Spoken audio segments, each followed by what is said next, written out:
میاں صاحب جو ہیں ان کا بھائی وزیر اعظم ہے، بیٹی ان کی وزیر اعلیٰ ہے، لیکن وہ خود منظر عام پہ کیوں نہیں آ رہے؟ لیکن میاں صاحب کا مسئلہ یہ ہے کہ وہ 13 سے لے کر 18 کے درمیان ہی قید ہے ابھی تک۔ کب وہ ایک قومی لیڈر کے طور پہ اسی طرح بات کریں گے جیسی وہ بات فروری کا الیکشن ہونے سے پہلے کرتے رہے۔ السلام علیکم، میں ہوں سجاد انور، آپ دیکھ رہے ہیں میرا یوٹیوب فیس بک چینل گفتگو۔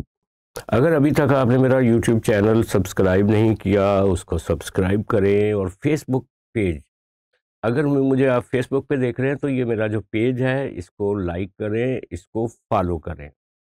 بات کرتے ہیں میاں نواز شریف صاحب کی۔ لوگ کافی عرصے سے تانے مہنے کر رہے ہیں کہ میاں صاحب جو ہیں ان کا بھائی وزیر اعظم ہے، بیٹی ان کی وزیر اعلیٰ ہے، لیکن وہ خود منظر عام پہ کیوں نہیں آ رہے، کیوں پیچھے ہٹ کے بیٹھے ہیں؟ تو آج انہوں نے فیصلہ کیا کہ وہ تھوڑا منظر عام پہ آتے ہیں۔ آج ان سے ملاقات ہوئی ضمنی الیکشن جیت کے آنے والے ارکان قومی اور صوبائی اسمبلی کی لاہور میں۔ تو وہاں انہوں نے جو گفتگو کی اس کا لب لباب یہ تھا کہ 2013 سے لے کر 18 کے درمیان جو ترقی ہو رہی تھی اس کو روک کے ملک کو کھڈے میں پھینک دیا۔ یہ بات تو درست ہے کہ ایک ڈی اسٹیبلائزیشن ہوئی ان کے زمانے میں اور عمران خان کو لانچ کیا گیا اور پاکستان کی اکانومی کو نقصان پہنچا، اس میں تو کوئی شک نہیں ہے۔ لیکن میاں صاحب کا مسئلہ یہ ہے کہ وہ 13 سے لے کر 18 کے درمیان ہی قید ہے ابھی تک، اس سے باہر نہیں نکلتے۔ حالانکہ 2022 سے آن ورڈ ان 3 سالوں میں اقتدار جو ہے وہ ان کی پارٹی کے پاس۔ ان کو بات کرنی چاہیے شہباز شریف صاحب نے جو بہتری پیدا کی ہے سسٹم میں، گورننس میں، ترقی میں، اس کی تعریف کرنی چاہیے۔ ان کو بات کرنی چاہیے مریم نواز صاحبہ کے اوپر، ان کو بات کرنی چاہیے جو فیلڈ مارشل صاحب نے انڈیا کو شکست دی ہے، ان کو بات کرنی چاہیے 26ویں ترمیم اور 27ویں ترمیم کی، اور آگے جو 28ویں ترمیم ہونے جا رہی۔ لیکن وہ ان ساری چیزوں اور سارے واقعات سے لا تعلق، نان پارٹیسپیٹری، وہ واپس 2018 میں جا کے رک جاتے ہیں، آگے نہیں بڑھتے۔ شاید یہی وجہ ہے کہ وہ منظر عام پہ نہیں آتے۔ وہ ان ساری باتوں کو جو 2018 کے بعد عمران خان کی حکومت آئی اور اس کو جس طرح سے گھر بھیجا گیا اور ان کے بھائی کی جو حکومت بنی، اس پہ وہ بات کیوں نہیں کرنا چاہتے؟ کیا وہ کسی گلٹ کا شکار ہے؟ کیا یہ جو ابھی 27ویں اور 28ویں ترمیم کے بعد سپیس جو ہے سیاستدانوں کی وہ جو کم ہو رہی ہے، اس کے اوپر کبھی بات نہیں کریں گے؟ یہ ایک بہت بڑا سوال ہے۔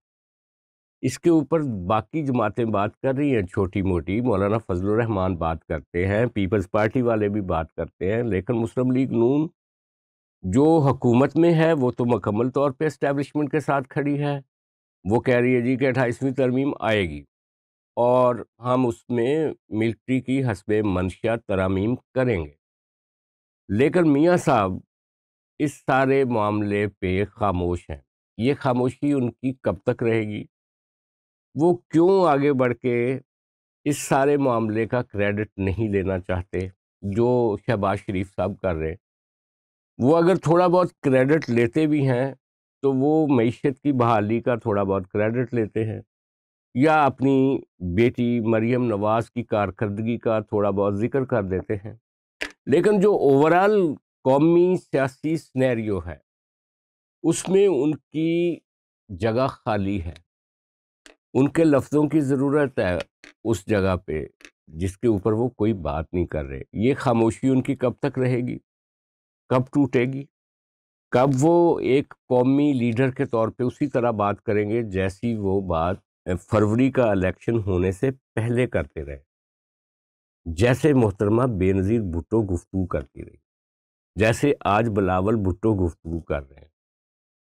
ایک پولیٹیکل کانسٹیٹیوشنل یہ جو ہماری لڑائی ہے پاکستان میں، رائٹس کی لڑائی ہے، اس کے اوپر جو میاں صاحب پہلے بات کرتے تھے، باجوہ سے حساب مانگتے تھے، فیض حمید سے حساب مانگتے تھے، اب وہ نئے تناظر میں اپنا پرسپیکٹو کیوں نہیں دے رہے؟ وہ کیوں 2018 پہ جا کے رک گئے ہیں؟ یہ ایک سب سے بڑا سوال ہے۔ اور وہ اپنی خاموشی کب تک برقرار رکھتے ہیں، یہ سوال تب تک جاری رہے جب تک وہ اگلی بات نہیں کرتے۔ آج کے لیے اتنا ہی، کل پھر آپ سے ملاقات ہوگی۔ خدا حافظ۔